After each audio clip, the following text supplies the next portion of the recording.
Awesome. It is so good to be here. Last year, I was in this exact corner by myself with a laptop and my partner, Jim. The year before, I was around a little campfire outside by myself until Allison and Inger appeared.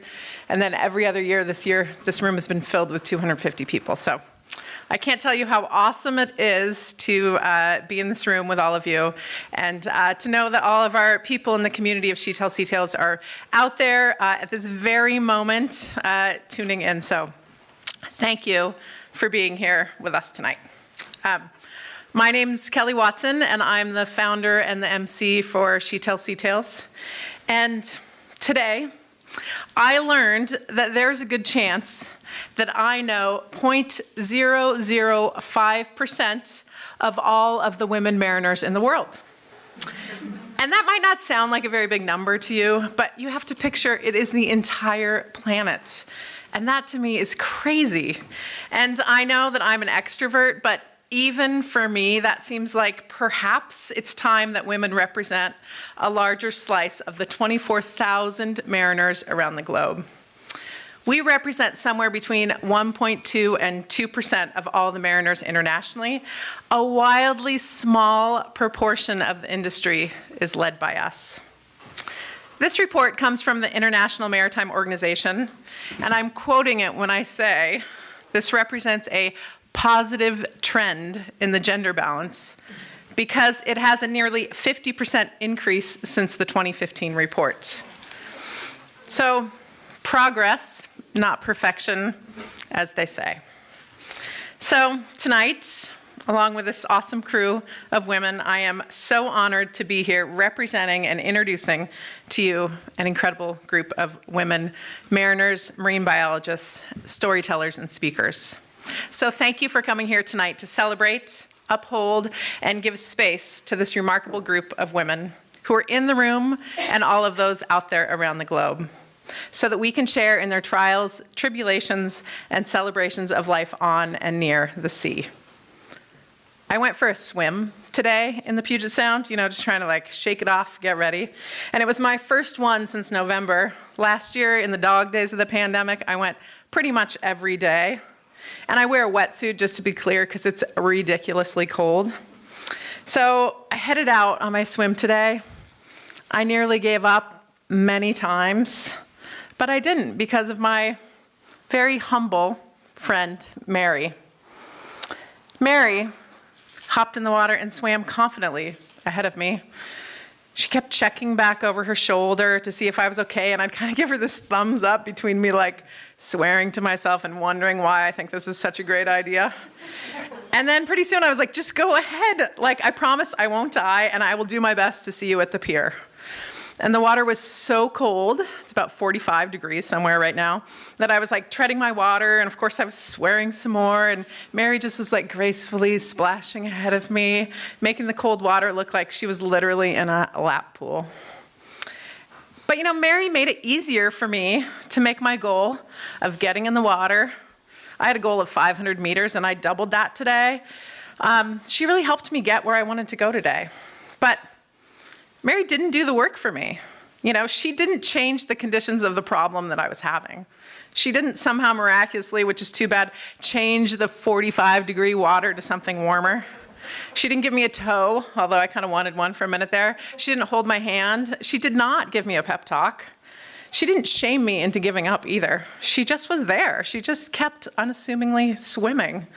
She checked in on me, she kind of smiled, and then she just swam. And she led me the way, even though I hadn't been counting on that. And I swam my first half mile today since November, so thank you, Mary. This event, a little shout out to my wild swimmer friends. This event and the Girls Boat Project, which this event supports, does just that for young women. It shows us that we can all just hop on in. It'll be fine. It'll be all the things that life is. It'll be abnormally normal. It will be cold and hot and uncomfortable, but sometimes comfortable. It'll be fun and scary. It'll be endearing and heartbreaking, joyful, mundane, brilliant. And it'll be everything else we all know it will be. For too long, all of us have been told what is open or closed to us, depending on our gender, our skin color, our sexual orientation, our preferences, our cultures. But this event and the women who are sharing here tonight and who've shared every year here and who are out on the high seas tonight, they are here to show us the way. Those of us that are on shore wondering what we're capable, wondering if we're able to hop onto a boat or into an opportunity that the world doesn't expect of us. And that answer is yes. It's kind of a hell yes. One stroke at a time, just keep breathing. Swear when you need to, tread water when you need to, and gracefully just swim forward when it's possible in this beautiful and complicated world. And we're not taking away the struggles. We are not. Sad to say, creating an industry where no harm will ever be done, where misogyny and bigotry doesn't exist. We are just showcasing that it can be done. No fanfare. Tonight's the only night of bright lights. There's no coddling or cajoling or caroling. There's just a steady rhythm of, yes, you got this. It's okay. This is possible. Hop on in, and it might even be lovely, and I'll see you on the ocean. It's a great place to be. So that's why this event exists. It was created to support the Girls Boat Project, which is a youth boat project here in Port Townsend that gives young women and non-binary youth a welcoming space to pick up skills, comfort, and competency in a field that we all know is clearly male-dominated. And this event was originally, it was just that. It was a way to raise funds to keep that program afloat. And then somehow, She Tells Sea Tales has taken on a life of its own. Women in the audience, some are who are here tonight, have gone from landlubbers to captains. Students locally, girls have gone from the high school to the boat school. It's really giving us a path forward. So if this is your first She Tells Sea Tales or your 8th or maybe 9th She Tells Sea Tales, welcome. Welcome to the family of women and men who are here to create a space to celebrate women who love working, living, playing on and near the water. So the idea tonight is to watch and listen deeply, to know that women are doing the things that they're all doing. All of those things that sometimes we've been led to believe women don't, can't, won't, shouldn't, haven't yet done. And as my grandmother used to say, if I weren't such a woman, I'd call bullshit on that. Just go do whatever you want to do. And no, it will not be easy, but find a Mary, find somebody who will have your back. So I'm going to ask us all to take a calm breath tonight for women around the world, for peace, for unity, for small actions that have lasting positive change, for being in the room with loved ones tonight, even if it's not 250 loved ones all in the same room gathering in Port Townsend at the Northwest Maritime Center. Take a breath for the joy that you bring to others, and then empty yourself out so that you can be filled with awe and wonder at tonight's incredible presenters. And our first presenter. I just met Megan last night, and I'm pretty excited that I got to hang out with her. Her maritime career began in 2002 when she joined the U.S. Navy. She served for 8 years before leaving to pursue her dream of being a marine biologist. Her dream first came to fruition when she started working at Friday Harbor Labs as their manager of marine operations, overseeing their research vessel and vessel-based science. From there, Megan was promoted to port captain for the University of Washington, where she now manages the global research vessel Thomas G. Thompson, as well as the research vessel Rachel Carson. Her current position has allowed her to travel to 13 different countries so far and collect more than a few hair-raising experiences. I'm so pleased to announce our first reader for 2022. Please welcome Megan.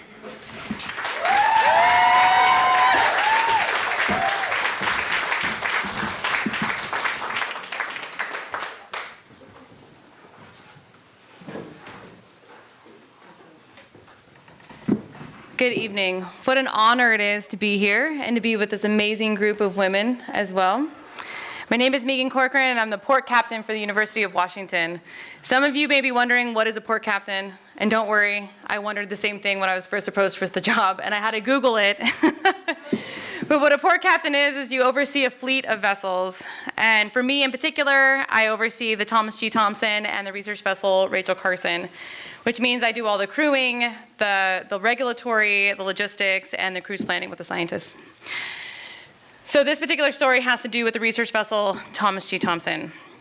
In 2018, the Thompson started a world tour. As a matter of fact, we went around the world 4 times. If you counted all the miles from February of 2018 until May of 2020, they went all the way around the world 4 times. We also were going to South Africa. And I learned from a crew member that in South Africa, our sister ship, the Ron Brown, which is run by NOAA, had some stowaways on board. And I realized that I needed to figure out how this happened so we could prevent that on board the Thompson. So I spoke with their CEO and their executive officer and asked how this happened. And they told me the harrowing story of what happened when they were in Durban. And they also told me that, so we knew to be aware, but also they told me that there were at least, if you had 1 stowaway, then you always had 2.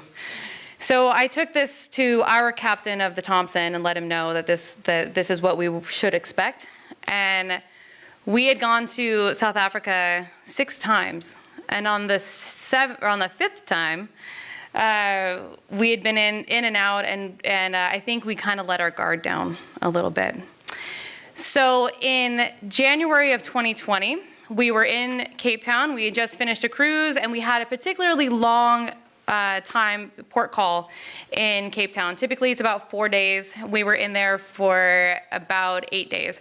And then we were demobilizing a cruise, and then we had our Coast Guard inspections, our ABS inspections, and then we were mobilizing the next cruise. I happened to be on board because I did the cruise before with the scientists.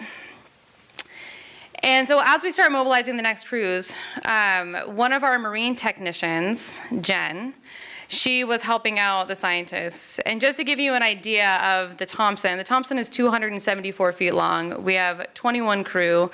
We have 2 marine technicians, which are the liaisons between the crew and the scientists, and then we can have up to 36 scientists on board. So if you're counting, that's 59 people on board the Thompson.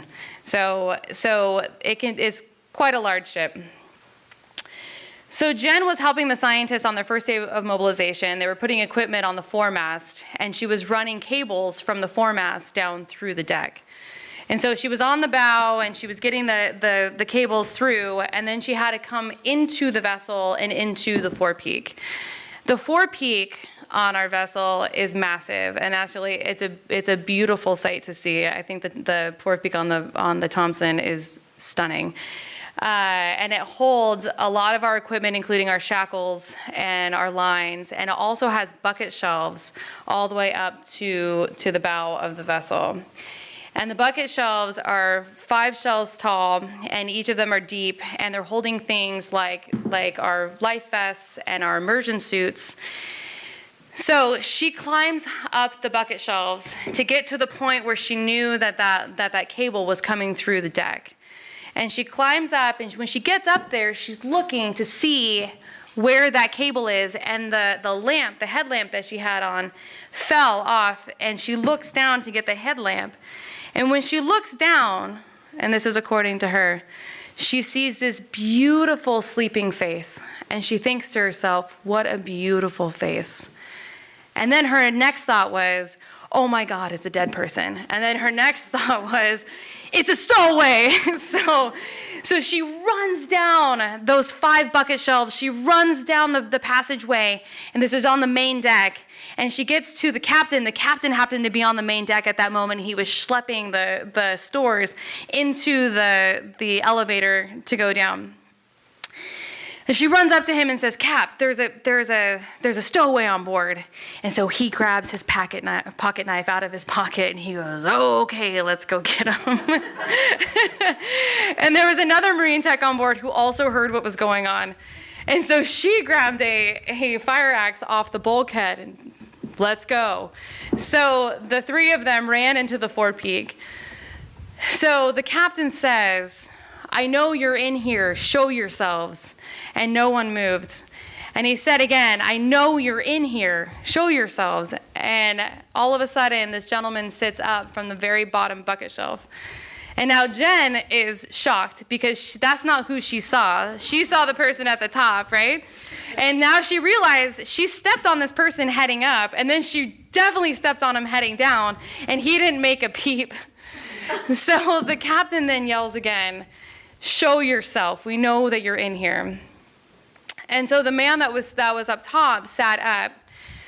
And at this point, a lot of the crew were now in the forepeak, because if there's any coconut telegraph that's strong, it's the strongest on the Thompson, so everyone knew. And so there was a lot of crew members now that were in the forepeak witnessing this. And these two gentlemen, they sat up, but what we didn't know at this time is that they had been laying there for 3 days. They were hoping that we were going to get underway and that they could get underway with us and get away from the life that they had been leading. And what we had learned in our 5 port calls in Cape Town was that these folks were refugees. And we don't know exactly where they were from, but they were likely either from Somalia, Congo, or Ethiopia. And they were given the promise that if they came to Cape Town, they would be protected there. But if they ever left the city limits of Cape Town, they could be killed, and it wouldn't be illegal if they were killed because they were refugees. And in a place like South Africa and Cape Town, the resources are low. There's not enough water for everyone. So these folks were essentially the lowest of the low in society in South Africa. They couldn't get a job. They couldn't do anything, really. And so imagine being that person and seeing this big white ship just arrive into your port with an American flag flying. And imagine thinking, I have absolutely nothing to lose than to go aboard this vessel.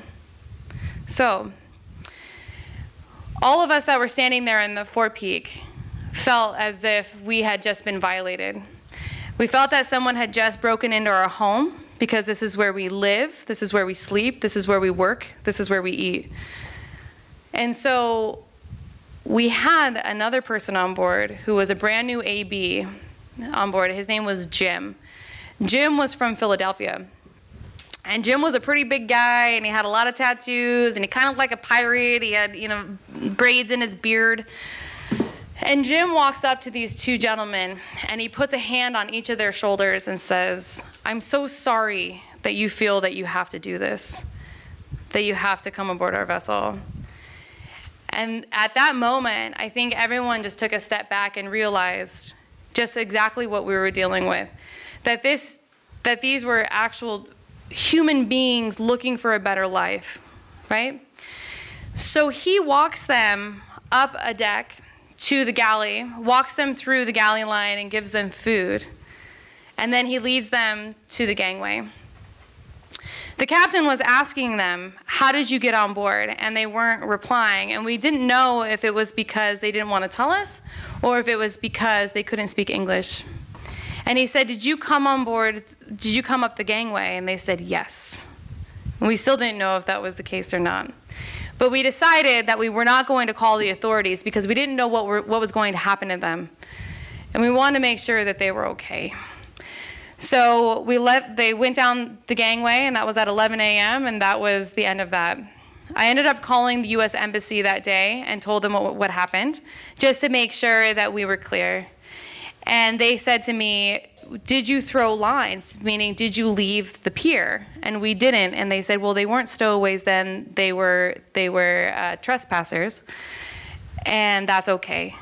Because we knew that if we had gotten underway, there was no way that we could have pulled into another port because we wouldn't be able to get them off of our vessel unless we could prove how they got on and where they got on. So that next evening, so we got them off at 11 a.m. At 4 in the morning, we had another woman that was on watch.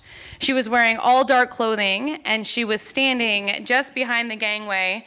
She was under the next deck, essentially, so she was in the shadows, so she couldn't be seen, unbeknownst to her. And at 4 in the morning, she sees these same 2 gentlemen run from the building that was across the pier to the gangway. And they run across, and as they get close to the gangway, she steps out into the light, and they see her. And they immediately stop and realize that they have been caught.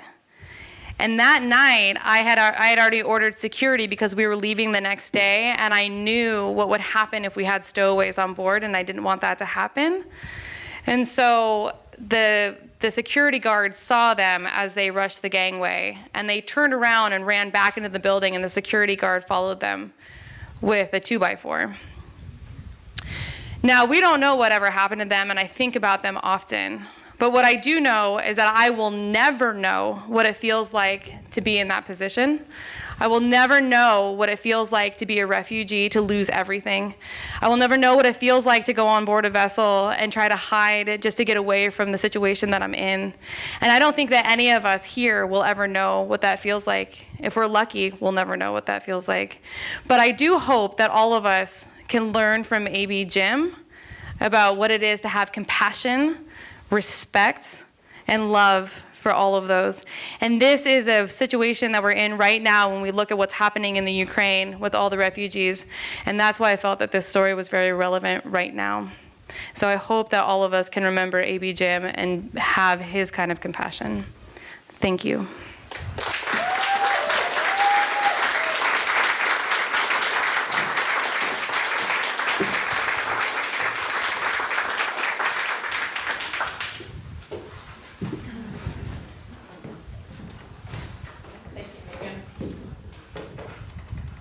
And it really makes me think, like, I have the feeling of, hell yes, we can do anything. And I also acknowledge the privilege of that take. And also that, I always mess up this word, indefatigable spirit that we all at times can have within ourselves. Okay. So like I said, we're listening deeply, soaking up our first incredible story of the evening. And our second storyteller of the evening is Ebony Wellborn, who grew up in the farmlands of South Carolina, where she played in the creek with her brother, catching frogs and dragonflies. And it was moments like that that shaped her aspiration to be a marine biologist. She became committed to this dream, which I love, as a middle school student. And she kept that on her mind as she moved into college and majored in environmental studies, instead of focusing on the academic path to marine biology. She concentrated on experience-based learning in the marine sciences. Ebony has acquired her advanced open water certification, worked in environmental education and wildlife rehabilitation in the southernmost parts of Florida, spent time as a guide in the marine science summer camps, and has continued to take opportunities based around the water. She and Savannah, who you'll meet later this evening, are co-founders of Sea Potential, where she aims to carve a path for more Black, Indigenous, and people of color to have reciprocal relationships with water. Ebony is passionate about facilitating joyous moments in nature for all, working with youth, and creating new opportunities. And I'm very excited to hear your story tonight. Thank you.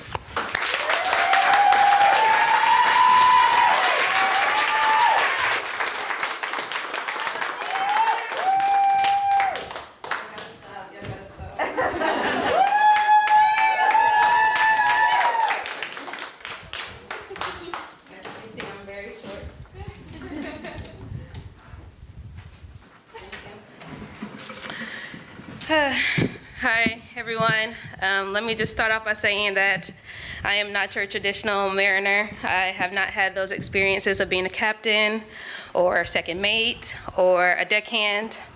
But I can say that I have learned about all of those positions. I can say that I know how they move across the boat and what they do.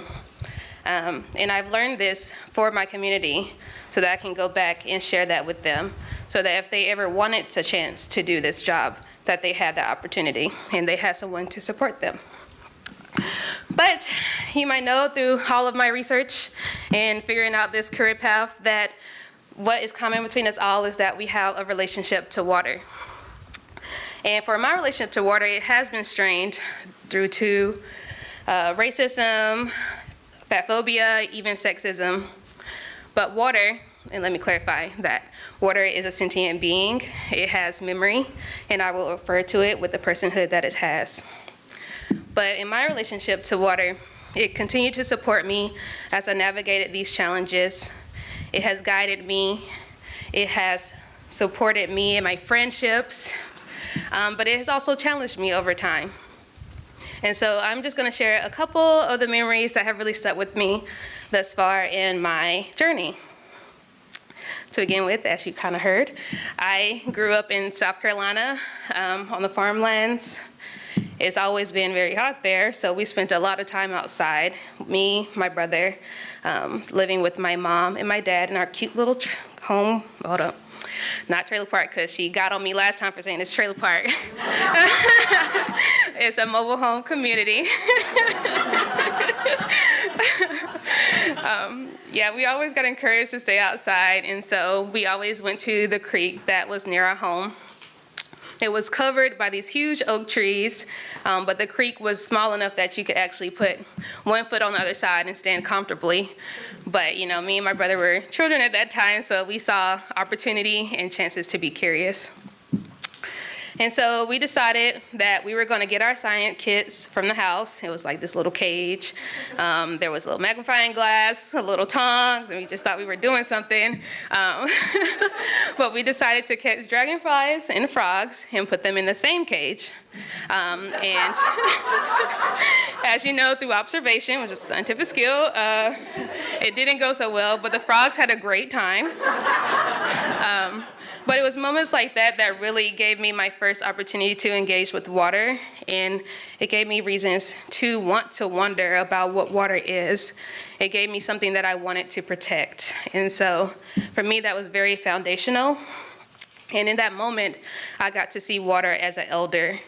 It created a safe space for me to learn and also see the cycles of life. But, you know, I think I mentioned it earlier, and if I didn't, that's fine. But water has also challenged me in a lot of different ways. So I'll tell you about how I went to do my recertification. I got my open water and advanced certification in college. For me, I was like, well, this is my opportunity because that's something I can do now and I think about later, and that's what it's called, student debt. But, you know, that's another story for another day. But I hadn't dove in a few years, and so I really wanted to do my recertification and just kind of get a refresher. So I was in Seattle, a very rainy, cloudy day. The water was churning. I'm standing outside, freezing, trying to get on this wetsuit, and I'm feeling kind of uncomfortable at this point. Was watching everyone around me going into the water, doing their thing, you know, had a truck full of gear, and I'm just with myself, you know, kind of only person of color, also having an impact in that space. But I was like, okay, I'm still here, I'm gonna do it.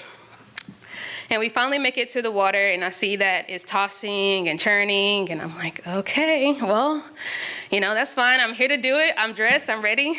So we get in the water, and she gives me a moment to, you know, adjust.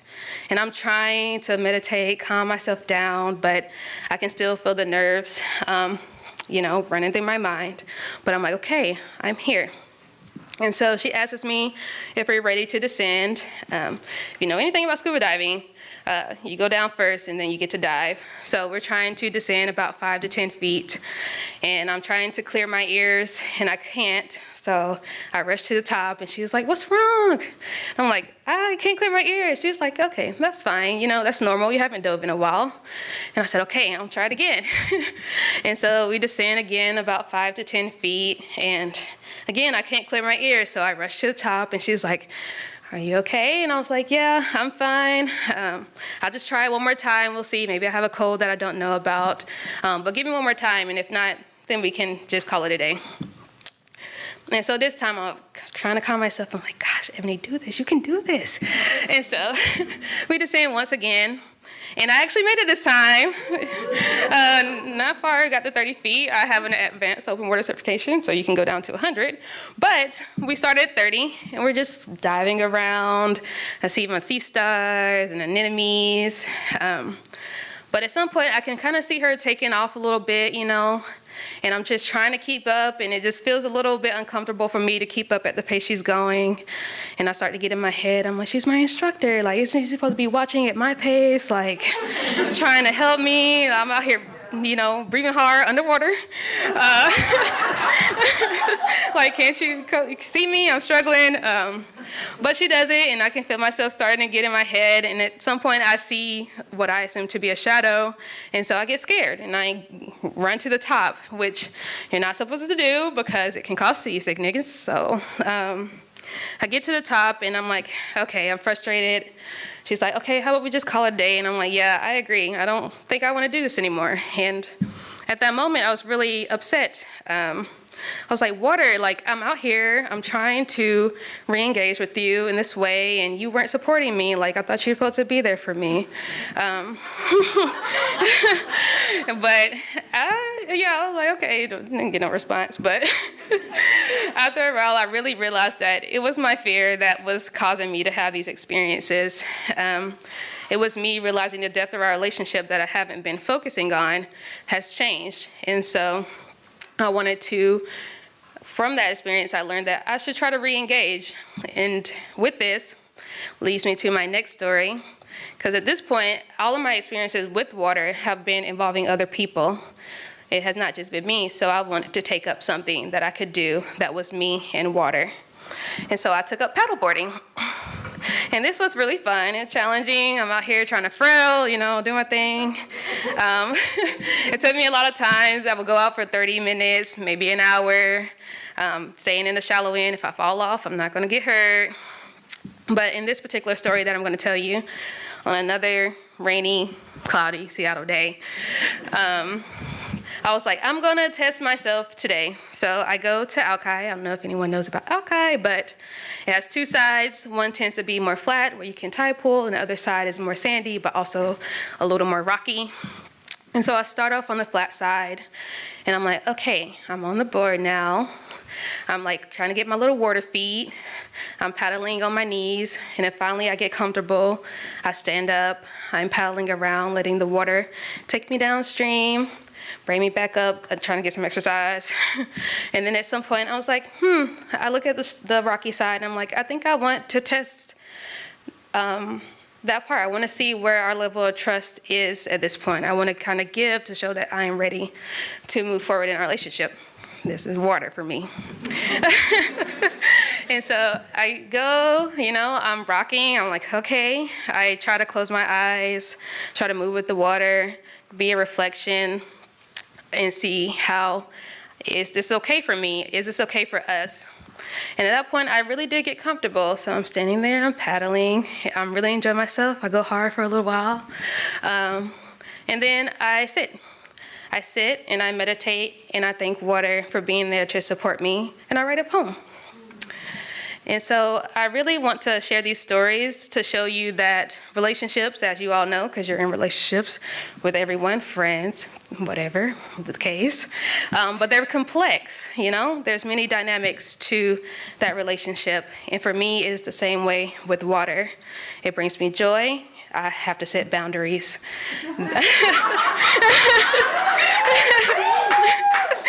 There is pain and there is excitement. And so I wanted to share with you a little bit about our experiences together. Thank you.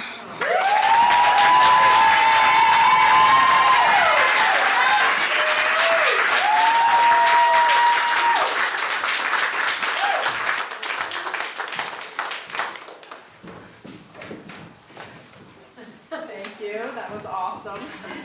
I feel like I have a similar relationship with the ocean. But I would say, I'm sure I'm a bit older, but like our relationship moves in waves. Like there was a few years where I was like, I think the ocean is trying to kill me. But I think it was also like, you got to up your skills, Kelly. And then it hasn't tried to kill me as much lately, although maybe this afternoon, luckily Mary fished me out. Thank you.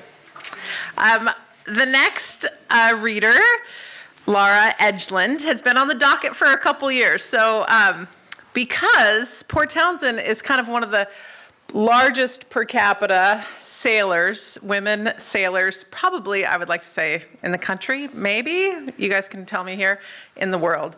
And Laura is a traditional tall ship sailor. I'm not positive exactly where we met, probably along the water some way, maybe at Wooden Boat Festival, maybe on Schooner Adventurous.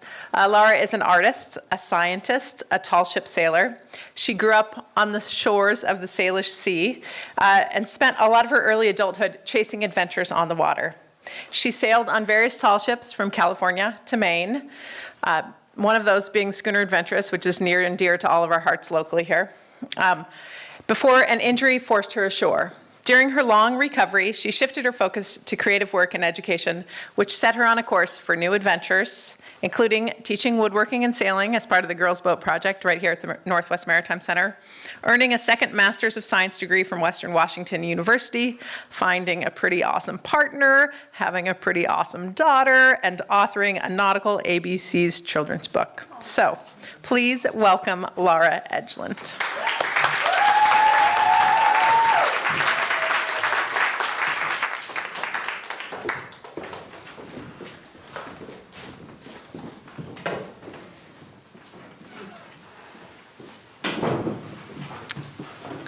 Hello.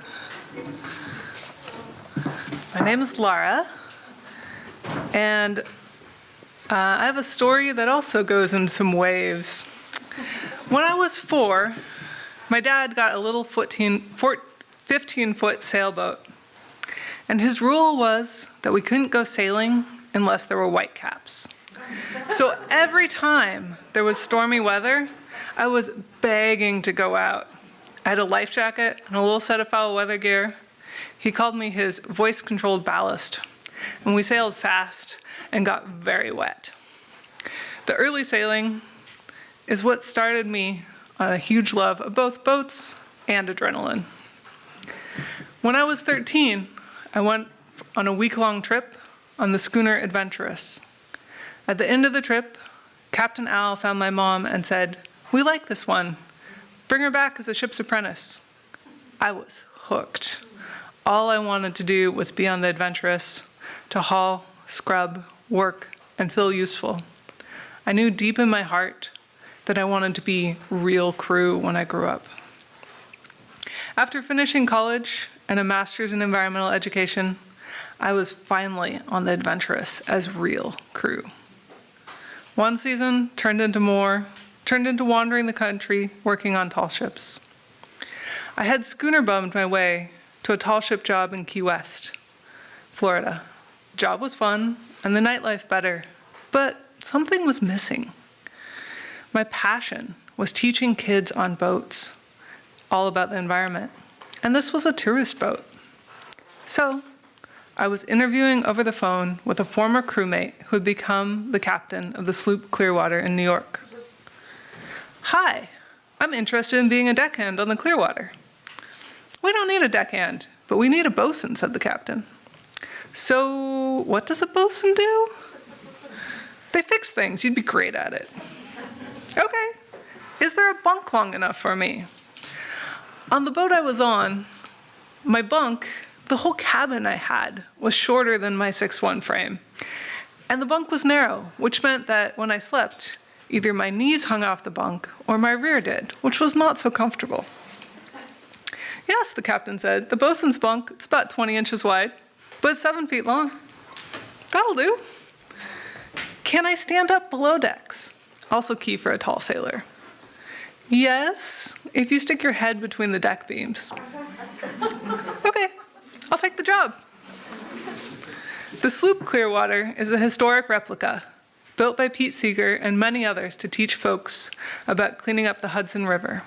Hundreds of thousands of kids and adults have been on the Clearwater learning about the Hudson River, and the program has inspired many other tall ship-based programs, including the one on the Schooner Adventurous, where I started. The Clearwater is a large gaff-rigged sloop, which is a rather dangerous way to build a boat this big, but it's a replica of the type of boats that were used to move both cargo and passengers in the 16 to 1800s. The Clearwater has 4,300 square feet of sail in just 3 sails. And it's a gaff rig too, so it's big and heavy. The boom is 65 feet long, and the gaff on top of the sail is 45 feet. It can take 15 people to pick up the sail, and that's just the canvas. This was the cheapest and most efficient rig back in the day for hauling cargo, and the sails are good for catching fickle winds on the river. You have fewer sails to tack, and you tack a whole lot on a river, even one as big as the Hudson. Or if you're going downwind, you jibe a lot, which is when you send the rear of your boat through the wind instead of the bow. On most boats, you do a controlled jibe where you sheet in the sail and bring everything across in a nice controlled manner. But it can be hard to do that on the Clearwater. There's just too much line to haul in fast enough. So you do flying jibes, which means that your 3,000 square foot mainsail comes swinging across the deck really fast. The boat's built for it, and the person steering with the giant 10-foot tiller oversteers to soften the bang at the end. To jibe, you also have to have someone do one of my favorite jobs, which is throwing sheet. To do it, you grab up armfuls of the main sheet and throw them across the deck in the direction the sail is moving. Then you get out of the way as fast as you possibly can so you don't get beheaded. This hopefully prevents the line from getting tangled or wrapping around a part of the boat and ripping it off. It's a terrifying job, but I found the adrenaline of it downright electric. I also liked tending the jib, which was 1,000 square feet, the size of many boats' mainsails. And it was so big and heavy that it was sheeted to a metal ring around a horizontal log across the foredeck called the jib horse. This rig got stuck a lot, and the best way to get it loose was to take a flying leap and zombie stomp at the block. And if you did it just right, you could grab the line above it and ride it across the deck, adding your momentum to help it unstick. I loved the Clearwater, with the fast pace of sailing on the river, of constantly seeing new things, night sailing down into New York City and being hit by a wall of light and noise, and sleeping on top of the wide boom in the big sail on hot nights. I felt so in tune with the boat that it felt like she talked to me and told me when something was wrong. I loved rolling out of bed and fixing things, being the one who could get that darn shackle unstuck that the crew was frustrated with. I sailed the Clearwater hard and happy, but then I was tending the main sheet when some wicked weather came up. Our captain said, "Get the sail in now." This was usually a multi-person job, but I was by myself and I did it, hand over hand, hauling as hard and fast as possible, with the force of my whole body to get all 65 feet of boom and 3,000 square feet of sail in. You do what the captain says in an emergency. As I hauled, I felt something go wrong with my wrists, both of them. That night it caught up with me. What I didn't know at the time was that I had hauled so hard that I tore the cartilage between the bones in both my wrists. The pain was intense and sudden with certain movements, so I got wrist braces, which helped some, took ibuprofen, and continued to work anyway. Bad idea. I made it worse. When you put on braces that keep a part of your body from bending, then put it under strain, things tear like tendons. And I was too stubborn to realize it. I was 28. My identity was built on being strong and tough. But being tough isn't enough when your wrist bones are grinding together and your tendons are torn. So after a couple months of trying to keep working, I ended up ashore with both wrists so damaged that I could barely lift a glass of water. I was a muscular, 6-foot giant of a woman with a 200-ton captain's license, and I had to move in with my mom, and even have her chop veggies for me so I could make myself lunch while she was at work. I felt so helpless. I couldn't make a living and was so lucky that my mom was there for me. I got quiet, depressed, started having migraines and stress-related challenges. I missed the sea with a passion. I lost 40 pounds, mostly muscle. My arms shrank. My hands stopped being thick working hands and became thin and delicate. I learned how to use a computer mouse with my toes, rather badly, but it helped on the days when my wrists really hurt. I listened to audiobooks to pass the time because I couldn't hold a book for long. It went on and on. I felt like I would never be better. Would I ever get my wrists back healthy enough to live a normal life and support myself, let alone sail again as more than a passenger? After a year of doctor's visits, a surgery intern finally figured out that there were bones grinding together in my wrists, and I had the pisiform bone removed from each wrist. Usually goes right there. This was a crude but effective way to stop them from grinding together. And hey, you've got 8 bones in each wrist. I can make do with 7. However, my tendons were torn ragged, according to the doctor, and only time and physical therapy could help. I pulled myself together and focused on physical therapy, on being healthy and getting stronger, making it through each day, day after day. It went on and on. During the challenging time, my dear friend wrote a Dr. Seuss-style book by collecting rhymes from friends and families titled, "You'll Get Better, You Will." Here's a little quote from it. "Recovery is slow and it's not very fun. It takes a long time and it's never quite done. The stretching, massaging, and therapy show that each day you're better, you're more on the go. It's easy to feel down like life isn't there, to get sad and wonder if there's hope and where. Hope, as I've known, is where you make it to be, though sometimes it takes a few friends to help see. There's love all around you. It's there and it's here, and we'll always be ready to help chase away fear. 'Cause one thing is certain, of doubt we have nil, that dearest Lara, you'll get better, you will." I didn't believe him. I had spent so long in the struggle that the little progress I made was imperceptible to me. While others could see it, my own advances were hidden to me. But they were right. I was getting better. Slowly I healed and was able to do more. I went back for a second round of graduate school and became an environmental scientist. I found that I could sail with friends as long as they did the heavy work. I was able to work again with some disability considerations. I settled down with a great partner and even started racing a sailboat on the lightest duties. Life was pretty good. Then I became pregnant. I was absolutely delighted, but I was also scared. Would I be able to physically hold and care for my baby? The first few months of motherhood were rough, really rough. My partner could only take 2 weeks leave, so I was on my own most of the time. It was rough for the usual reasons of exhaustion and sleep deprivation, but also because of my disability. I got through it by using baby carrying packs. I think I tried every type I could find. I used nursing pillows and all the props and tools I could figure out. I did more physical therapy and kept lifting and holding my little girl even when I was really sore. I got stronger and stronger.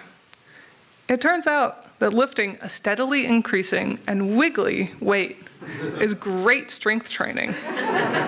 I found that I was able to do more than I thought I ever would. While my daughter was little, I was even able to return to working on boats as a captain here at the Maritime Center. I taught sailing and woodworking for the Girls Boat Project. It's a fantastic program. Thank you everyone for supporting it tonight. I'm still a sailor, but I'm so much more. A scientist, an artist, an author, a partner, and a mother. The adventures now are smaller and closer to home, but life is so full. Adventure knows no size or distance, whether it's sailing to the far horizon on a tall ship, or watching a dancing daughter sail across the living room floor to the sound of Mongolian heavy metal music. There was a time when I could barely lift a glass of water. Now I can lift all, let alone my own spirits.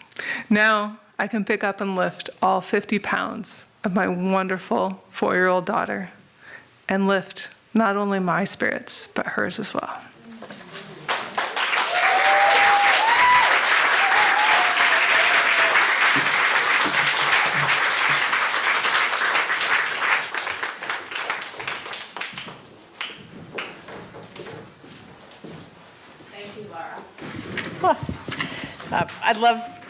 I love the story from your friends too. That's so sweet. Yeah, I had the honor of working a little bit with Laura, overlapping during the Girls Boat Project a few years ago.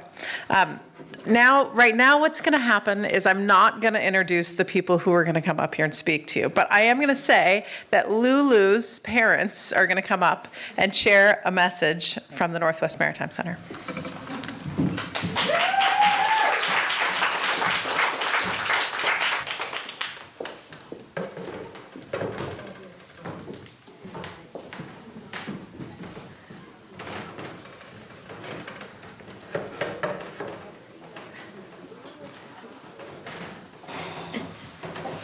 It's an inspiring evening, isn't it?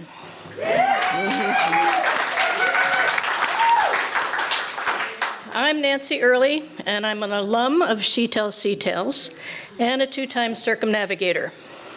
My boat took me and over 65 different women on adventures on the world's oceans. And I'm Lynn Turwards, Northwest Maritime Center Board President, and this is Lulu, our ship's dog.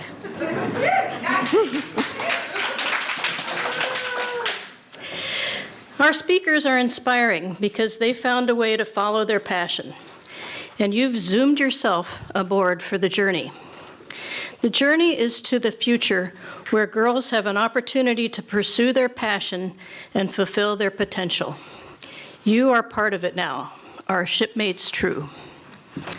And I'm happy to announce a She Tells Sea Tales first. 2 donors have joined us on this journey with a challenge. They will match your generosity dollar for dollar up to $10,000 until March the 14th. Please help us support women and young girls in their future, in the future and as well as in the present, for them to pursue their maritime passion and potential. At the Northwest Maritime Center, we truly believe that the sea is the most powerful teacher we know. Your donations directly fund programming for women and girls in the Girls Boat Project, Sail Like a Girl, women's basic keel book classes, just to name a few. And the Northwest Maritime Center can do so much more. I'm asking you to give like you mean it, like it matters, because it does. Thank you, Nancy. It really does matter, as you can see from our speakers today. So onward to the rest of our awesome speakers.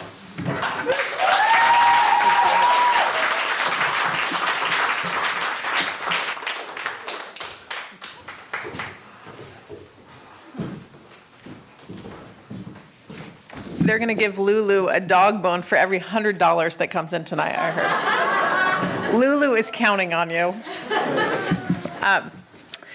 So locally, if you happen to be in Port Townsend on March 11th, so just 3 days after International Women's Day, which is March 8th, there will be a gathering and photo opportunity for women of our working waterfront. If you have worked in Port Townsend or affiliate yourself with Port Townsend, East Jefferson County, that photo opportunity is 4 p.m. at the Cotton Building, and it will be open there from 3 to 6 to make new friends, meet old friends there. So it is for all the women who love the sea and are deeply connected to it. Perhaps you're a boat owner, marine trades, captain, rower, paddler, passage maker, photographer, writer, deckhand, tall ship sailor, fisherman, artist, musician. You get the picture here. So this will be a snapshot of time in Port Townsend. This is led by one of my personal heroes, Diana Talley. And so please show up and help us take a snapshot of women on our working waterfront on March 11th, 4 p.m. at the Cotton Building. Speaking of legends in Port Townsend, working along the waterfront, tonight we have with us the 2022 Tall Ships America Lifetime Achievement Award recipient, Susan Britton. Susan has lived on 2 continents, sailed 2 oceans, lived in 2 genders. Their journey on Tall Ships started in 1980 when they signed on as a deckhand on the first Pride of Baltimore. From there, they spent the next 30 years plus working as a captain on various schooners and wooden working boats. In addition to working as a carpenter, a caulker, which sometimes is called a corker around here, it depends on which coast you're on, a rigger, on the building restoration of several ships. Susan now lives on Marrowstone Island with their life soulmate of 40 years, Cindy, and has been working for Sound Experience, which is the schooner Adventuress, since 2018. I'm super excited that you're here. We're in for such a treat. Welcome. Thank you, Susan.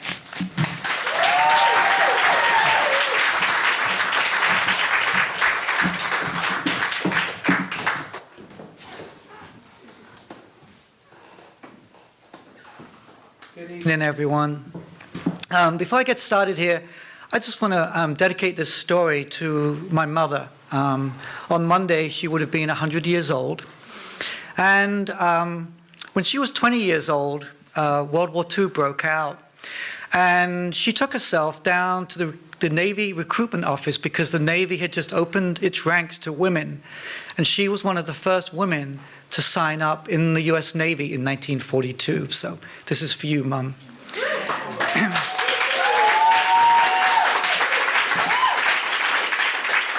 So, 42 years ago, I was hired to work on a tall ship for the first time. I was just 23 years old, and I was going to earn the grand wage of $50 a week.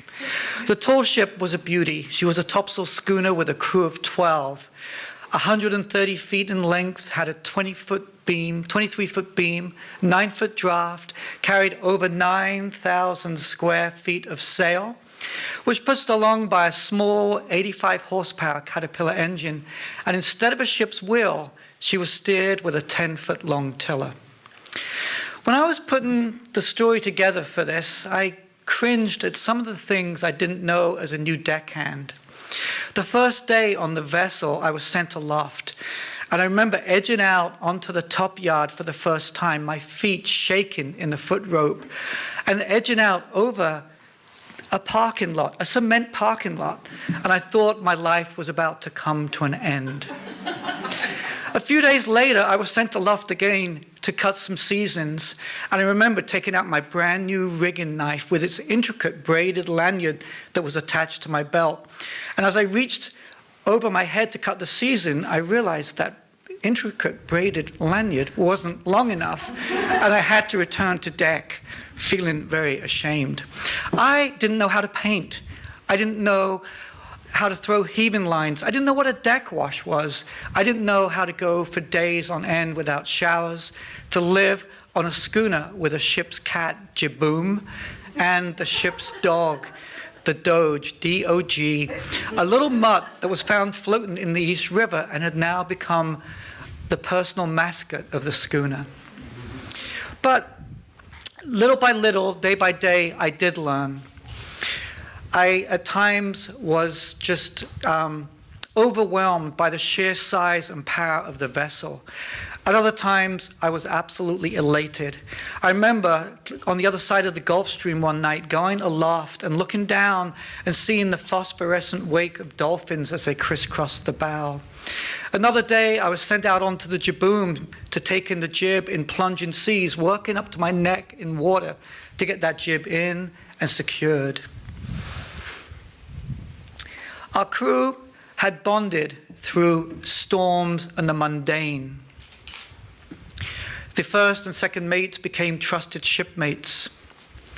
The B-Watch, my watch, the people on that watch became like siblings to me. Andra, who had worked on the sloop Clearwater, Laurie had worked on Noah boats, and a young Wayne Chimenti had already sailed on many tall ships. Not only did they teach me how to be present on the boat, but they taught me how to be a shipmate, someone that could be relied upon, a true friend. I got promoted from scraping and sanding. I began to repair sails. I helped the engineer. I got to make up ice splices, and I got to call this schooner my home. But being a new deckhand, varnishing was still a no-no. We had left the Chesapeake Bay in late fall and had sailed out to Bermuda on the schooner, and then spent the early part of the winter heading south through the Caribbean. Our destination took us to Venezuela, where we turned north, and we were now, after Christmas, going to be running north up through the Lesser Antilles, through the Straits of Yucatan to Galveston, Texas. On deck, we were going to be switching from singing Bob Marley's reggae tunes to crooning Willie Nelson's "Mama, Don't Let Your Babies Grow Up to Be Schooner Babes." It was now late January, and we were tied up in Georgetown, Grand Cayman. We were going to be there for a week of open houses and receptions, and to catch up with much-needed winter maintenance. However, by midweek, the winter trade winds had filled in, and the swell in the harbor made it impossible for us to stay dockside, and the schooner moved out to the anchorage.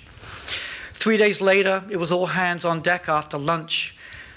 Our job was to get that anchor up, get sail up in the sheltered harbor, and then make a fast passage up to Galveston. Many of you here tonight and listening know that many plans on boats don't come out quite as you planned.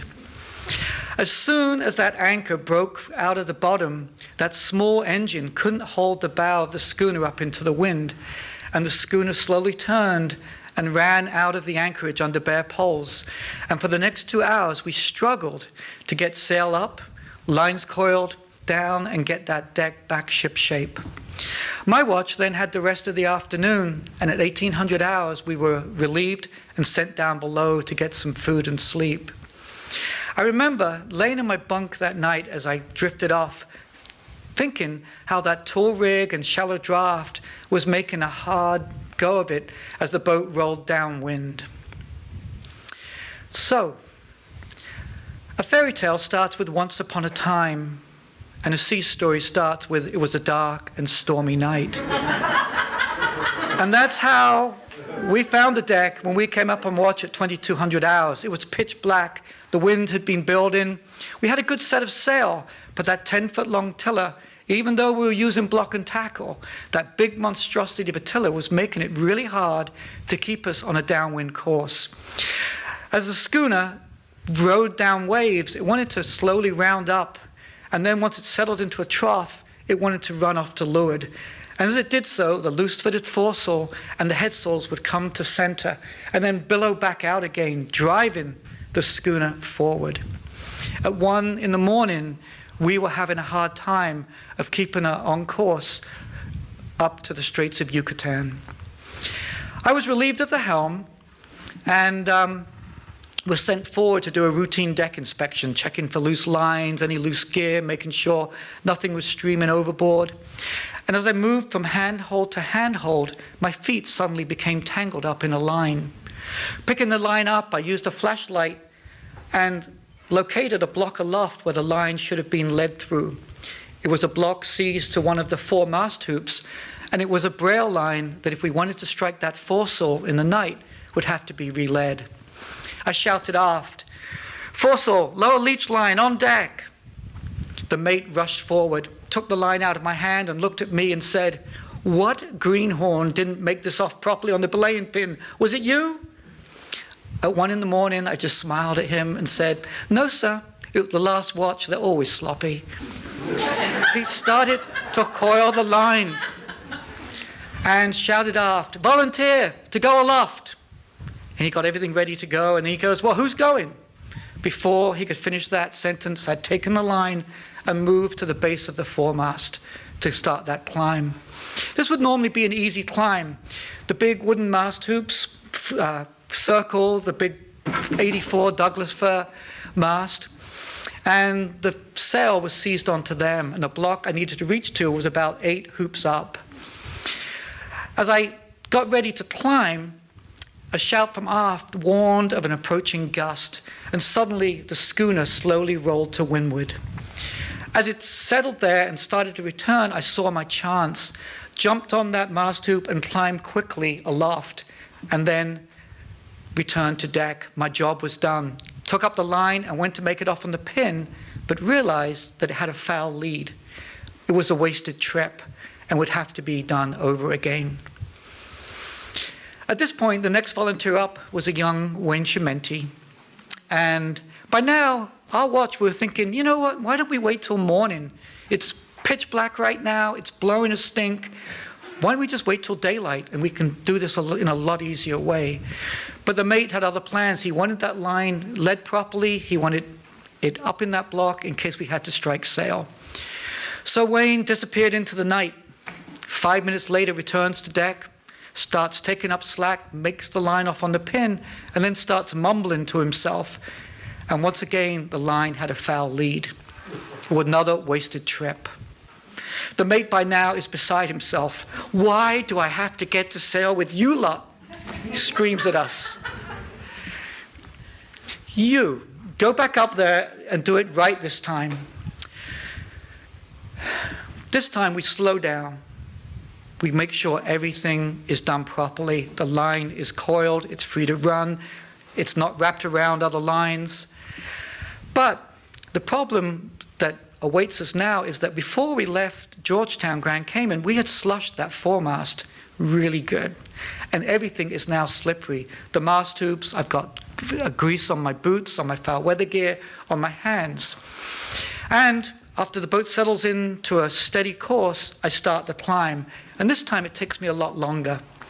I get up there, run that line through the block, and as I do so, the schooner takes a sudden roll to windward, and my feet slip off the mast tube.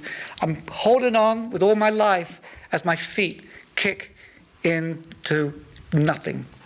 I regain my footing, and as I look down, I realize that the whole deck is awash. We've been hit by a good wave. And as I look down, the schooner settles into a trough and suddenly sails off downwind. And as it does so, that giant foresail, that big piece of canvas, comes across. I can't, for the life of me, imagine what would have walloped me that hard, nor pried my fingers loose from their grip. But suddenly, I find myself suspended in complete darkness before I fall. Someone once told me that it's not the falling that hurts, it's when you stop. How right they are. I was lucky that night. As the schooner was coming back on its roll, instead of going overboard, I landed and bounced off a longboat that was stowed amidships beneath the foremast. And then I landed on deck. I had the line in my hand, the job was completed, but I couldn't move. Daybreak found me on deck, under some blankets, soaking wet. An examination by the captain found that I had a big gash in my shoulder and I'd lost 50% mobility on my whole right side. They moved me down below after breakfast, but they couldn't get me into a bunk. So instead, they laid me out on a cabin sole next to the foul weather gear. And there I stayed till we got to Galveston. I marked the passing of watches by whether wet foul weather gear was passed over me or dry foul weather gear was passed over me. I preferred the dry wet foul weather gear to the wet foul weather gear. My only companions down below was the ship's dog, the ship's cat, and Richie, the cook, who kept me well fed and medicated. So a few nights later, I'm dozing when I hear the hatch slide open and a voice from on deck, "All hands, on deck, now!" Suddenly, there's just craziness as people throw on foul weather gear and disappear up on deck. The hatch is closed, and I'm down below by myself. The boat is moving violently. There's pots and pans clanging, gears sliding around, and I'm down below there. I can't hear any noise on deck. I can't hear voices. I can't hear footsteps. And I begin to fret. And after a while, I begin to panic. But I'm not the only one. The dog, the Doge, decides that this will be a good time to throw up next to my head. And as I lay there, the dog comes over and lies on my shoulder. And the thought comes to me, maybe it's just me and the dog now. Maybe everybody else has been swept overboard. I lie there, and tears start to stream down my face. And I think that this is not the way I wanted to die. Me and the dog going down to Davy Jones's locker together.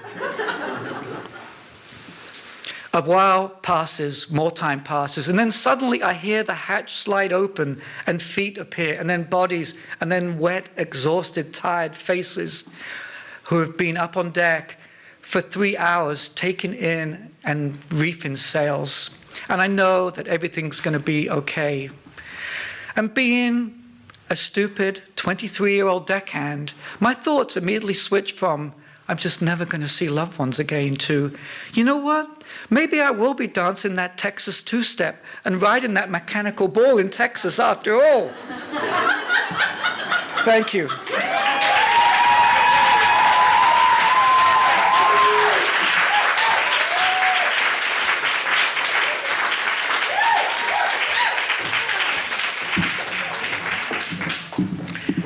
Thank you. That was fantastic. We are all so lucky that the longboat caught you on the way down, Susan. Although I don't know if you're really like encouraging people to enter the career. Harnesses. Wear a harness. Yes, now you wear harnesses. And please also check out Sound Experience's website, because that is the Schooner Adventurous where Susan now works, and they also have a lot of fantastic programs. I was so lost in the story. I was like, oh yeah, wait, I'm presenting. So Ginny Wilson is our next presenter, and she earned her Bachelor of Arts in Environmental Outdoor Education. There's a little theme between a couple of us here tonight, at Western Washington University. She enjoyed an eclectic array of many careers: retail manager, nonprofit administrator, teacher, commercial fisherman, bicycle tour guide throughout the West. And in 2018, which is about when we met, she graduated from the Northwest School of Wooden Boat Building in Port Hadlock and has been pursuing her passion for boats ever since. Before striking out on her own as an independent shipwright and custom woodworker, her journeys included going to Tasmania to build a boat for the Australian Wooden Boat Festival, teaching woodworking classes, which I begged her to teach at the middle school, helping finish a Poulsbo boat at the Northwest School of Wooden Boat Building. She then spent the better part of 2 years working at the Shipwrights Co-op in Port Townsend before striking out on her own as a shipwright custom woodworker and starting Thorn Boatworks. Ginny loves, so please look that up too. Ginny loves self-supported bicycle trips, camping, snowboarding, skateboarding, cooking, singing, dancing, running, and being outside with her pup, Tough. Most importantly, she loves to make people laugh. Please welcome Ginny.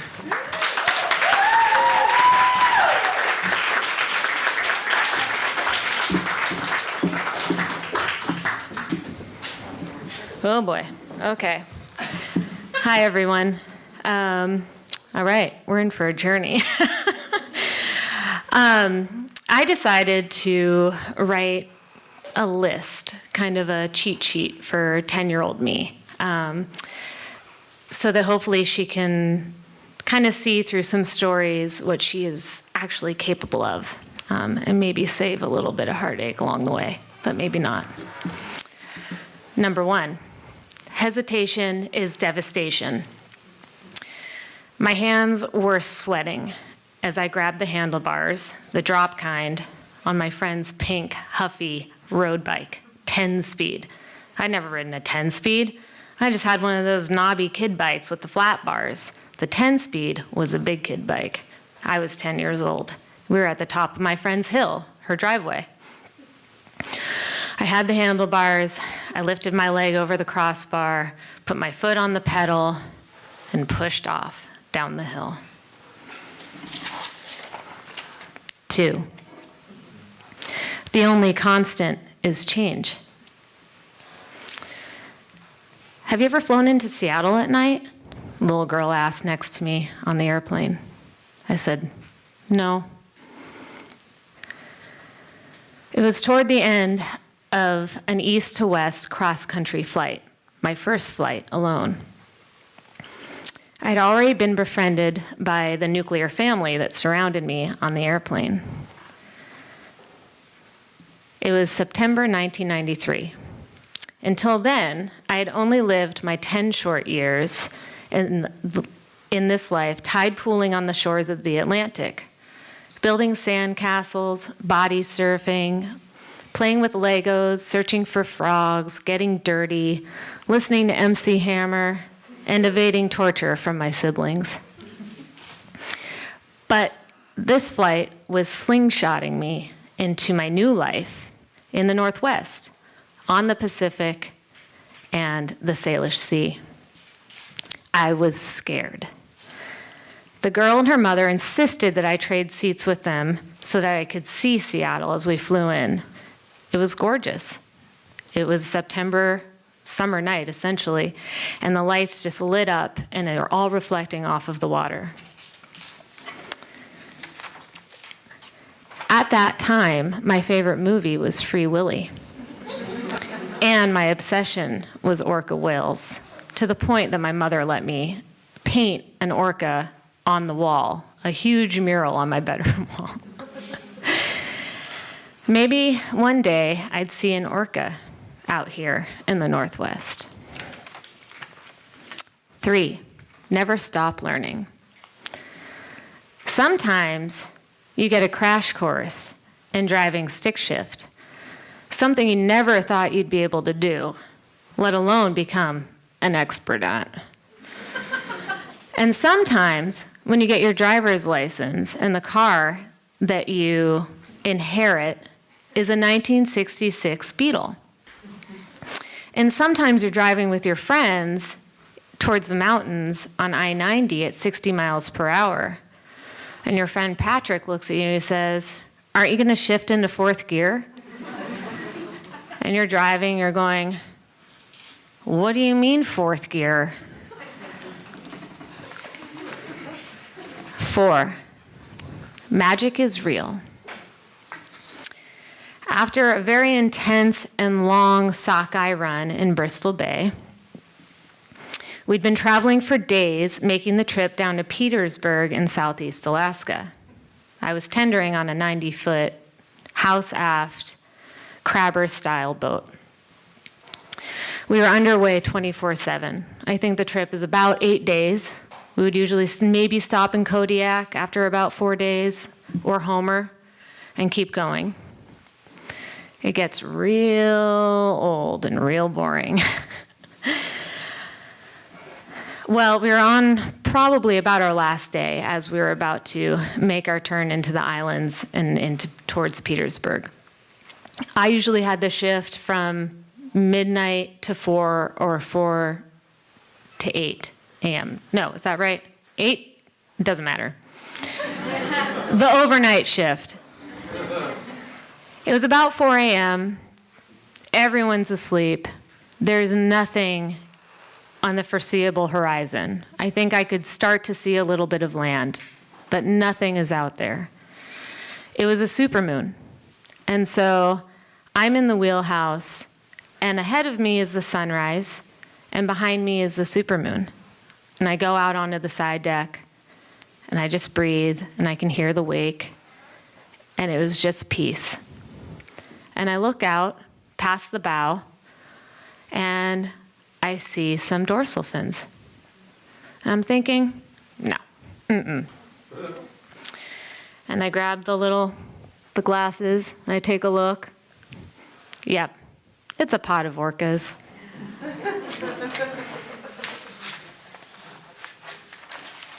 Five, never stop pedaling. I woke up in a tent in Gillette, Wyoming. Don't know if you've been to Gillette. Maybe have driven through if you drove on I-90 across the country. Woke up in a tent in Gillette, Wyoming, in an RV park, in a tent with 2 dogs and a person. And did I say in a tent? With all these things, a 2-person tent. Woke up, got coffee, looked at our phones, did our things. We were in the middle, almost exactly in the middle, of a cross-country bicycle trip.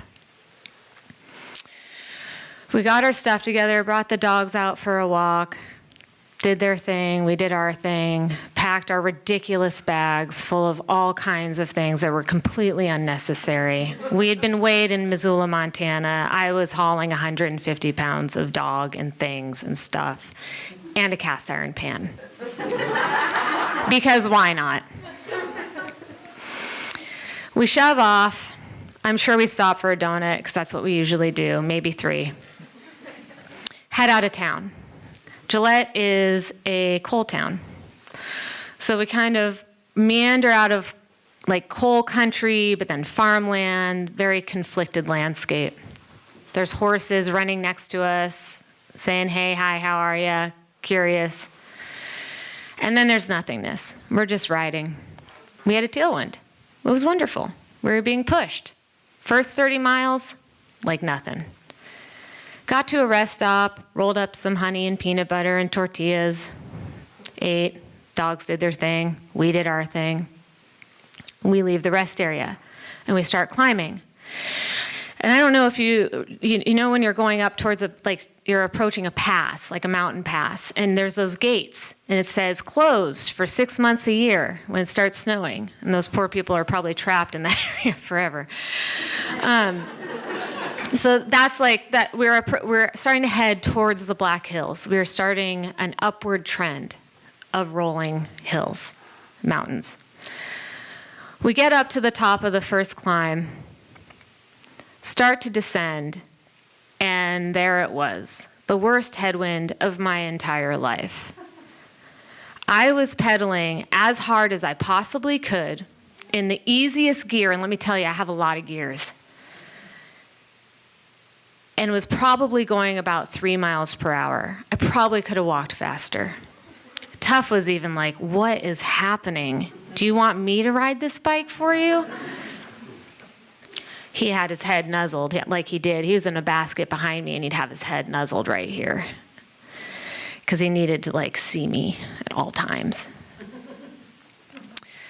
So we go on, and this is for 30 miles of headwind. We're rolling and climbing and rolling and climbing endlessly. I mean, like a nightmare, like it would never end.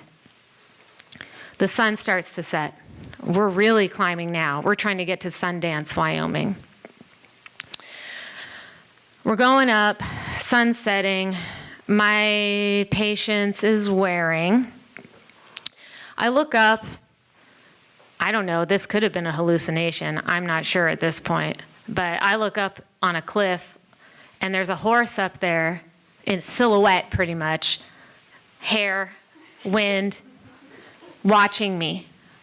I don't know where it came from. I don't know what it's doing. I feel judged, but it's okay. It was beautiful. It was maybe the only thing that got me through this day. I don't know. So I stop. I'm done. I'm done. I was ready to just throw my bike while the horse watched.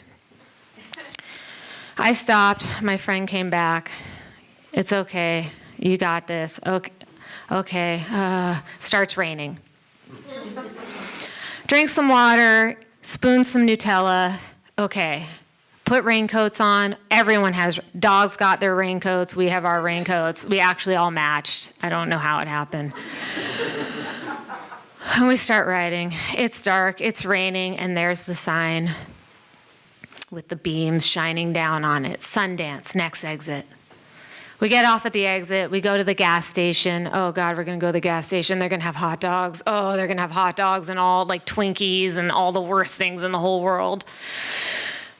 It's closed. But at least it had a covering. And there's a truck there with a scamp, you know, the trailer, the little scamp thing. Really cute little fiberglass. And had Montana plates, and 2 young bucks come out and say, hey, hi, how are you? Introduce themselves. Wondering what in the cuss we're doing. We tell them. And then they give us banana bread that their mom baked. Best banana bread of my life. You say that a lot on a trip like this. Anything you have. Best egg of my life. Eat the banana bread, start riding to town. Oh, I think we looked for a hotel because I looked at my friend and I said, there's no way in hell I am camping tonight. It's 10 o'clock p.m. We're getting a hotel. We find a hotel, first one, vacancy. We go in. We just pretty much fall into the hotel room. We look for a restaurant. Absolutely nothing open. Not one thing. Our food stores were very low. All we had left, I think, was some peanut butter and oatmeal.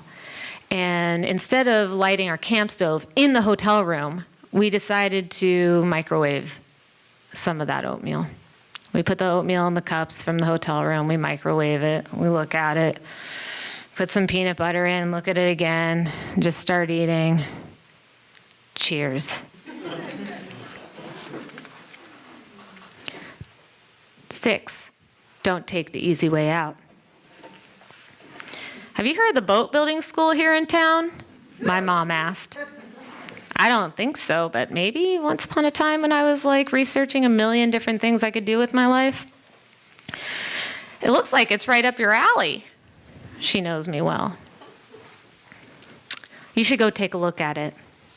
It was the fall of 2016, and my mom had recently moved to Port Townsend, and had quickly become a landing pad for me, Tough, and my Astro van when I was in between long stints of trips, guiding bike tours all over. My mom has always encouraged and supported my crazy dreams, believed in me, and always had ideas of things that she thought I could find a world of passion in. I'm pretty lucky. One time she even thought, you know, you could be a professional golfer. I love you, Mom. Days later, I showed up at the Northwest School of Wood and Boat Building for a scheduled tour. Walked around, checked stuff out in the lower campus there, and then I walked in the door of the large craft shop. Paused, scanned, take it all in, because there's a lot to take in. There are multiple fairly big boats at different stages of construction. Folks at workbenches, under the boats, in the boats, sanding, chiseling, drilling. It was weird, and I loved it. I also realized at that moment that boats don't just appear, they're actually made by people. Kind of like when you find out that babies don't come from storks. I was sold. Within the next few weeks, I sent in my application and soon after got my acceptance letter. The joy and anxiety was palpable. I'd wanted to build things since I was a kid and be a woodworker for almost as long, but I never knew where to start. Wasn't a place where I belonged. I was put in addresses. I wanted to be a Boy Scout. I didn't get to be a Boy Scout. But now I had a place to go and learn and feel safe. The following October, on a Monday, I chose my best Carhartts, drank my coffee, and nervously drove to Port Hadlock for my first day of school. I filtered into the classroom, looking around and seeing what kind of characters I'd be spending the next year with, and seeing how many femmes were in the class. There were 5 of us. I think there was almost 40 people in the class. My heart was racing. I was a kid again.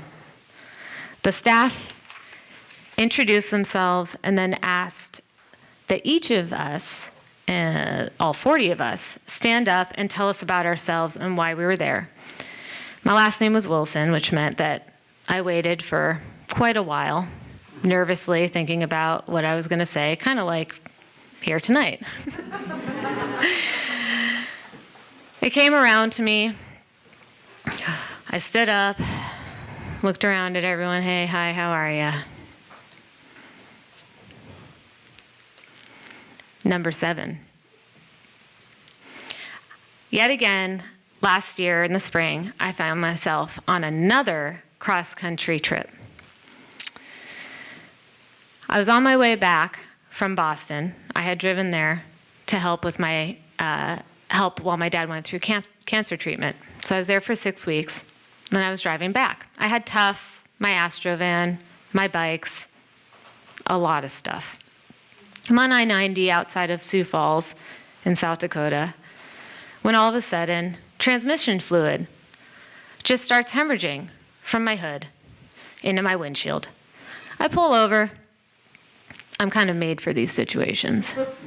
I pull over, call AAA, because you should always have AAA. I'm rummaging around, trying to see if I have a flare. Tuff's looking at me, judging me, but also like, yeah, of course, this is what happens. This is what happens. So I think he just laid down and went to sleep. Couldn't be bothered. Trucks just each shaking the van as they go by. Can't find a flare, can't find a flare. Oh, but what do I have? A party light that's battery powered. So I put that out on the road. 8. You have a purpose. This one I don't have written down because I was working today and yesterday, and I didn't get that far. But also, this is the part of the story where I am now. I quit my job at the co-op in June, and that was also one of the scariest moments of my life. But the great thing is that all of these things over time, starting with just riding a 10-speed, to riding your bike across the country, to pursuing a career that you think that maybe you don't belong in that space, and that maybe everyone else there thinks that too, that how could I possibly do this, that you do that. All of these things, being able to handle situations as they come, learning how to drive stick shift, being out on the water, tendering, proving to yourself of what you're capable of, especially in really hard conditions. I quit my job, and it was scary. I was going to go out on my own, but what did I know? I hadn't been doing this for that long. I know my place. I have a lifetime of learning, a lifetime. But I did it, and I messed up time and time again, taking up too many jobs, and I'm going to continue to. But I've never been happier. I found my purpose.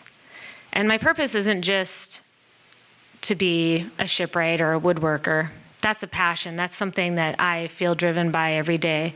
But the other thing that drives me every day to go to work and to every day want to quit is knowing that maybe there is a 10-year-old out there that will see me and see the other femmes around doing this work, and their journey might be just a little bit easier, just a little bit, that maybe they feel okay about being in this space just a little bit more than I do. And that is what keeps me going to work every single day. And I have found a community of independent shipwrights that believe in me. Even though it's been hard to believe in myself all the time. And I've had people in my life, my family, my friends, they've all believed in my capabilities. But it's much easier. It's not as easy to see that yourself as you move through. You have to learn that on your own through all of these building blocks. So for my 10-year-old self, I write this to her thinking maybe it'll be easier for you, but maybe if it was easier, I wouldn't be here today. Thank you.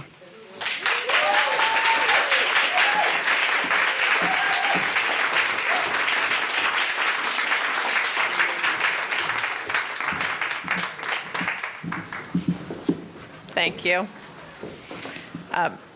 I love your last thought there, and it's not dissimilar from Laura's. If things don't unfold the way they unfold, then you'll never know where you end up. I'm taking an outboard engine maintenance class this week at the Northwest School of Wood and Boat Building, which I really appreciate that they have set me up with that learning. And some of them are probably tuning in tonight. I think there are 17 or 18 people in the class, and 6 of them are women. Yeah. Way to go, boat school. Our next reader, I'm super excited to hear her tale. Savannah Smith grew up in Renton, Washington, in an animal-loving home. From an early age, she was exposed to a variety of animals, from hermit crabs to peacocks, learning early on that each animal has a unique soul and relationship with the world. Ever since picking up her first book about dolphins in the 2nd grade, her curiosity ran wild about creatures of the ocean. And while pursuing her degree in marine biology, Savannah quickly realized the importance of representation and value of community. As a co-founder of Sea Potential with Ebony, she unites her passions for marine biology and inclusion to foster curiosity, illuminate opportunity, and engage the heart. Her work aims to highlight BIPOC perspectives, cultural resilience, while simultaneously offering tools of healing. Please, a warm round of applause for Savannah.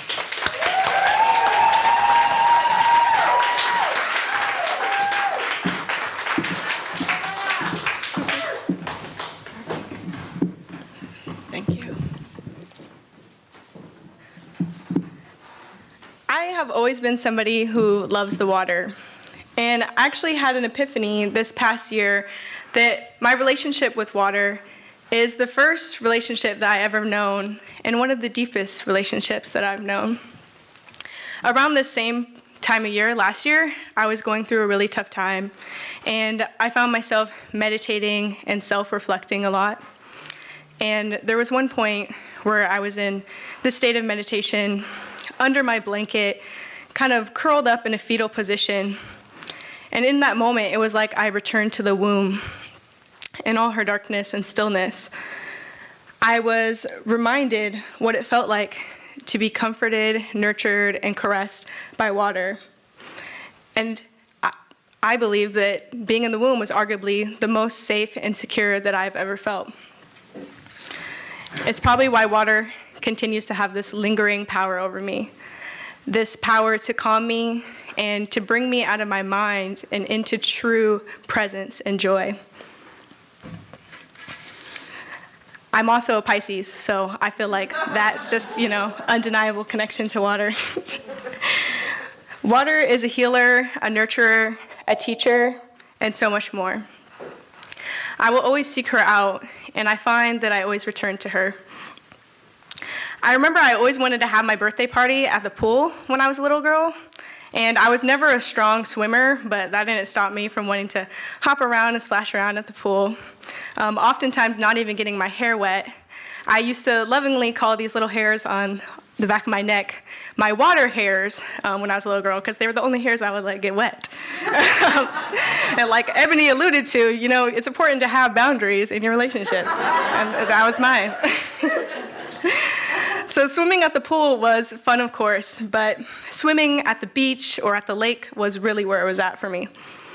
To this day, one of my favorite summer activities is to just throw on a life jacket and then jump in Lake Washington or any body of water and just float, because I'm lazy, so I'll float out there and make up little songs. My siblings and I, we always enjoy playing in the water, but my friends and my peers, not as much, especially as we got older. They always referred to the water as dirty, and they didn't want anything to do with it. And kind of rightfully so, because our local swimming hole often got closed down for having high levels of E. coli. Yeah, pretty nasty. So I would just kind of pretend I agreed with them, like, yeah, that place is nasty. And then when it opened back up, I'd be right back in there splashing around with my siblings, hoping they didn't see me. At that point in my life, water was kind of like my secret lover. I knew if they saw me, I would be roasted. So, just keep your head down while you're going out there and coming back out. It definitely made me sad, though, thinking that my peers were missing out on something that I found so fun. And I can't tell you how many times people would tell me, girl, we don't swim, or something like that. It wasn't until later that I learned that people from the African diaspora actually have a really rich history of connection to water and swimming ability. In fact, the first written account of surfing happened in Ghana in 1640, and in the time of enslavement, Africans were the strongest swimmers in the world and were even using that ability to buy their freedom. But I digress. My peers were right that I wasn't a great swimmer, and they didn't swim either.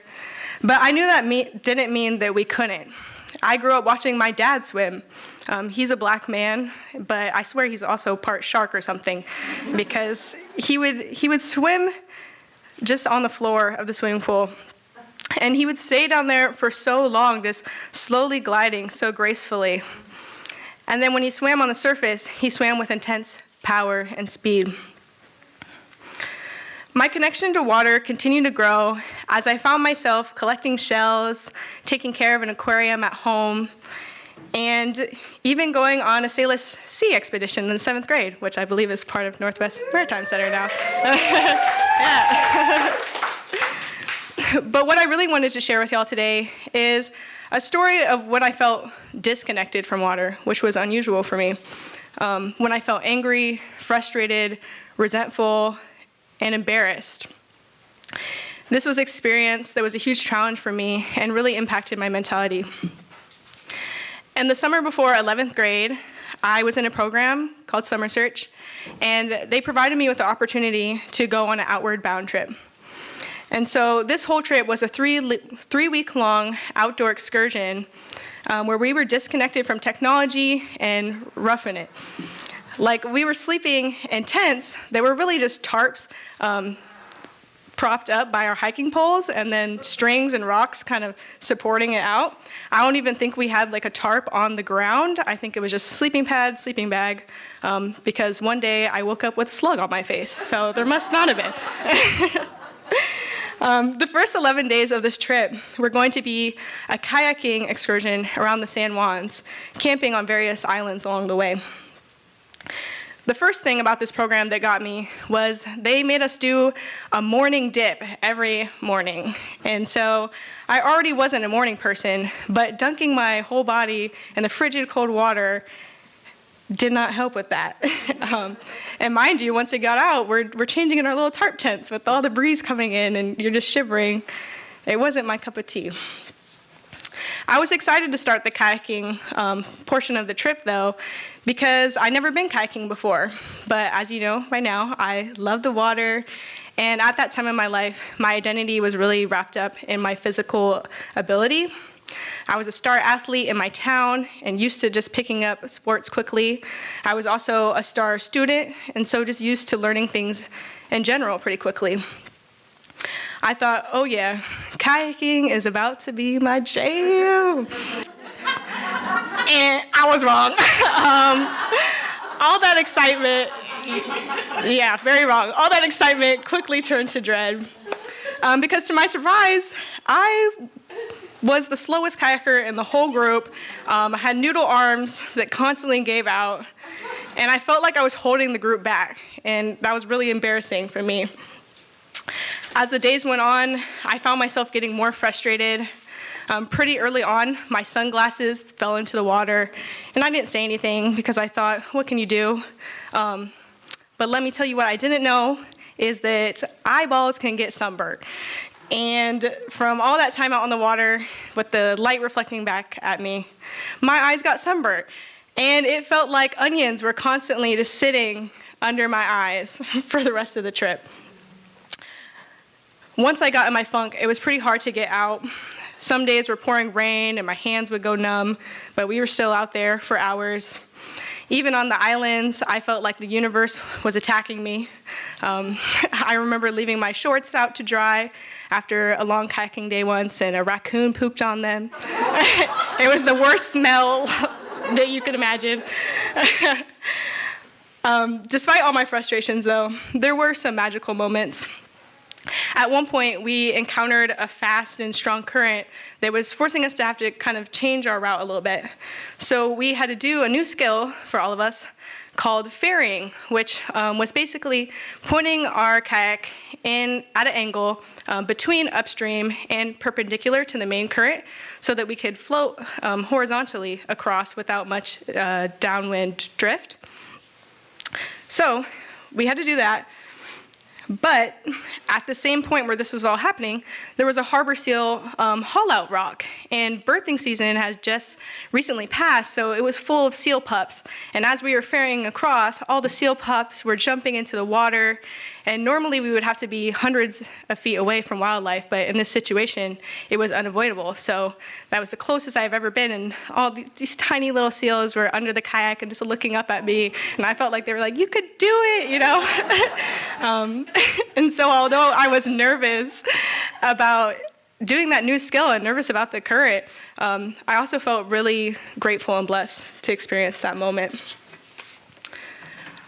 On the very last day of our kayaking portion of the trip, we had to kayak 11 miles in one day. And that was about 6+ hours of being on the water. My eyes were still sunburnt, and my arms were about ready to fall off. As we approached our last 400 meters or so, I was well behind the group, and I just started bawling my eyes out, just crying the whole rest of the way back. And I remember telling myself I would never, ever kayak again, and I strongly believed that for a long time, even after the trip. Little did I know at the time, but this trip shed some major light on the areas I desperately needed to grow in.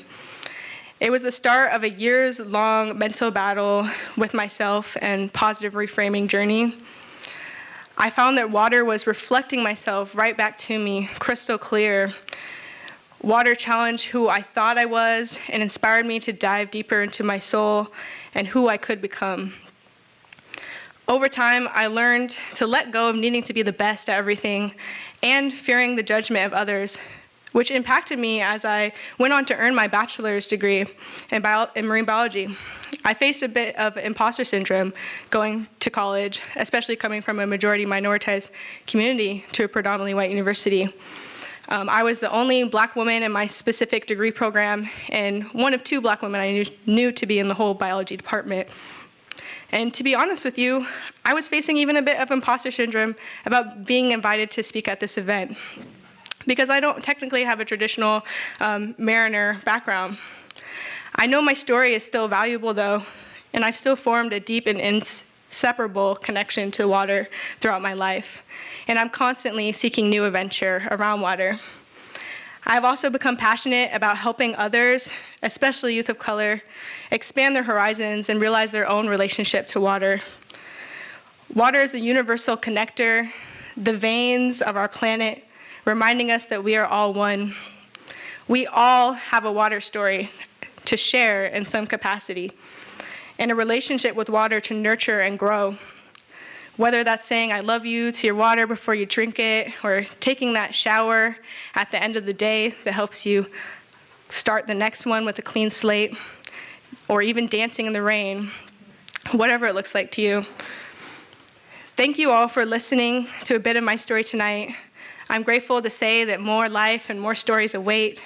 And moving forward, I encourage you to reflect on all the ways water has given to you in your life and what you've done for water. Imagine all the stories that she could tell.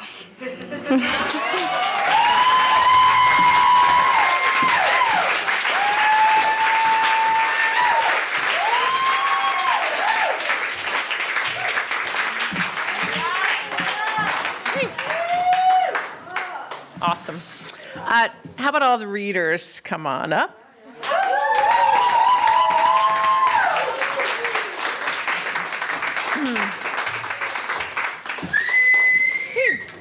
So, just a couple of thank yous before we really give it up for this incredible crew of storytellers tonight.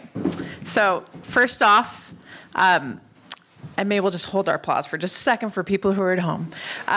First off, I just really want to say wholeheartedly thank you to the Northwest Maritime Center for all of the incredible work that they do. So some of you know this, some of you don't. I'm a public school teacher, and I run a half-day program that's housed here at the Northwest Maritime Center called the Port Townsend Maritime Academy, and which the Maritime Center has thrown themselves behind over the last 3 years. So it is near and dear to my heart. They support the Girls Boat Project, a local program called Real World Readiness, a new Maritime High School program in Seattle, and so many more other programs. But the youth programs are really near and dear to my heart.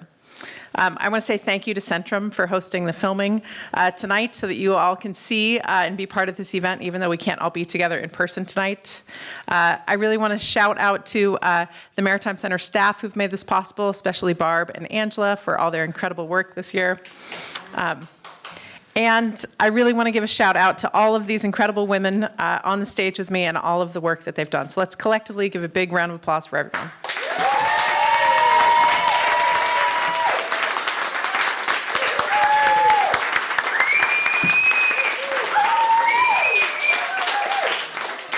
A few short announcements. You could be on this stage. Yes, you could.